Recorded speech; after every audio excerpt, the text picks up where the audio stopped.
Good afternoon, and thanks for having me. All right, good to have you. Okay, so you listened to the Honorable Commissioner for Information in Anambra State talking about the shutdown of Onitsha main market over their refusal to actually stop observing a sit-at-home practice. Let's get your take on this and whether you think they should actually comply with this and the government has done enough to ensure their safety.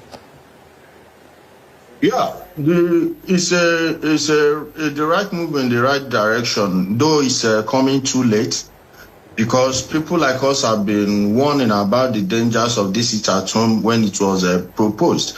And the long time it took the government to sit on its hands before taking this bold step has led to the loss of so many businesses. So many businesses are not coming back anymore. In some of them, the customer base has shifted to so many places. Look at textiles, for instance. The Southeast used to be the depot of textiles in Nigeria, the Southeast and Lagos mostly.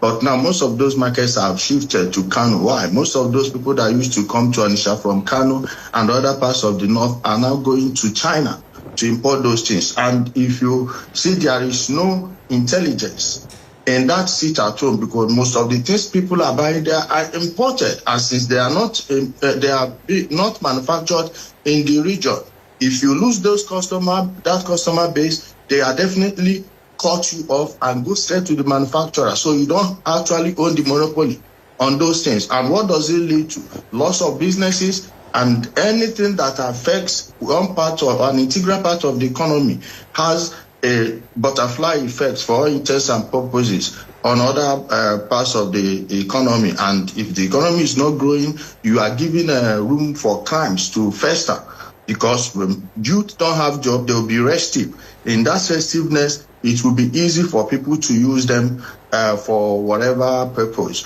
And the rest are the people that will be engaging in some criminalities for economic purposes. That being said, the government, by reopening these markets, is placed into the psyche of the people. It gives that sense that there is security, because when it has become a national anthem in Nigeria that the Southeast does not trade on Monday, ask anybody, go to any part of Nigeria, this is the anthem. What message does it send to the minds of the people? It tells them that there is no security and there is no law.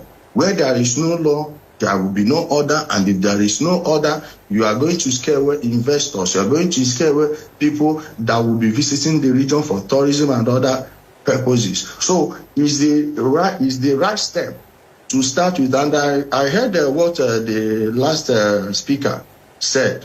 He talked about the mindset of the people, the psyche towards security because of this Monday sit at home. But we have to take it a step further, in the sense that the government are now waking up.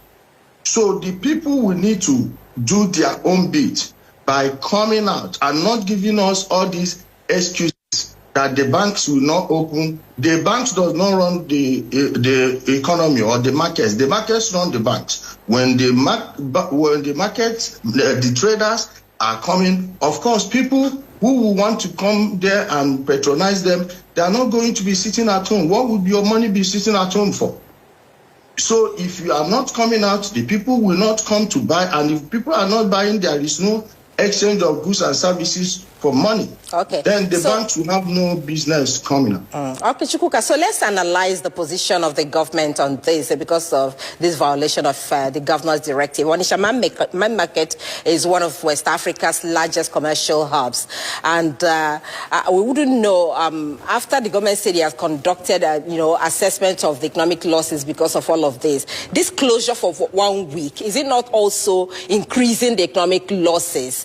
And what are the plans to cushion what the traders would also suffer within this 1 week? Before it was 1 day in a week, and everybody is saying there's economic issues, so much losses, and now you have a closure of a whole week. Is it an appropriate sanction for this violation of the governor's directive? If the snake refuses to use its fangs, children will use it to hate firewood. which is what I think the government is doing. So many opportunities have been given to them. Maybe this will spur the traders to actually hold their market leadership to account. Because the leaders, if they are opening their market, we wouldn't be where we are today. As bad as it sounds, as terrible as it sounds, there are some fires you can't fight with water.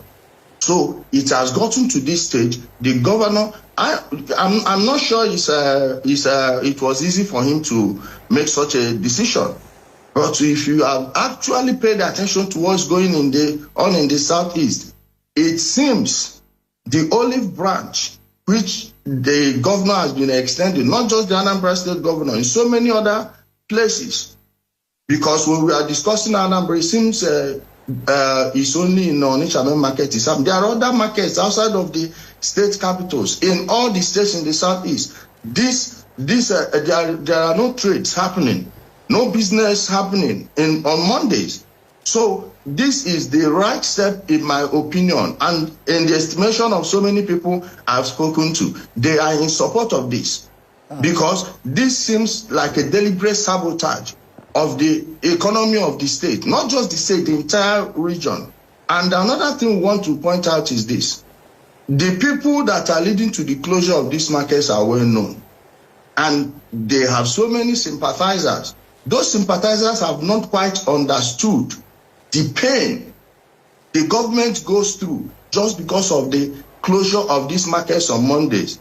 Just the message is sent to other parts of Nigeria that there is no power here, and these non-state actors that actually controls what goes on in the region. It's good that the governor shows his big stick, not just showing it, but using it in the right way. And one more thing is this has exposed the people responsible for all the calamities, the catastrophe that befell those people that violated these so-called sit-at-home orders when it first started. Look at all the people challenging the governor online. Look at all the people using various platforms, various groups. It is quite open, it's quite crystallized now who the actual perpetrators of those evil activities, those evil killings, because we really need to mention it by name. If not because of those killings, there is no business with the marketers staying at home on Mondays. But they have managed to use fear, violence, to force the people to be sitting at home on Monday. And if this 1 week is the sacrifice that the traders need to make, and everyone else involved needs to make for us to get back to the right track, I support it 100%. All right. Thank you very much, Chukwu Kaufegbu, security analyst and investigative blogger, joining us to look at the shutdown of Onitsha main market by the governor following violation of the directive to resume a market after the sit-at-home. Thank you so much for your time.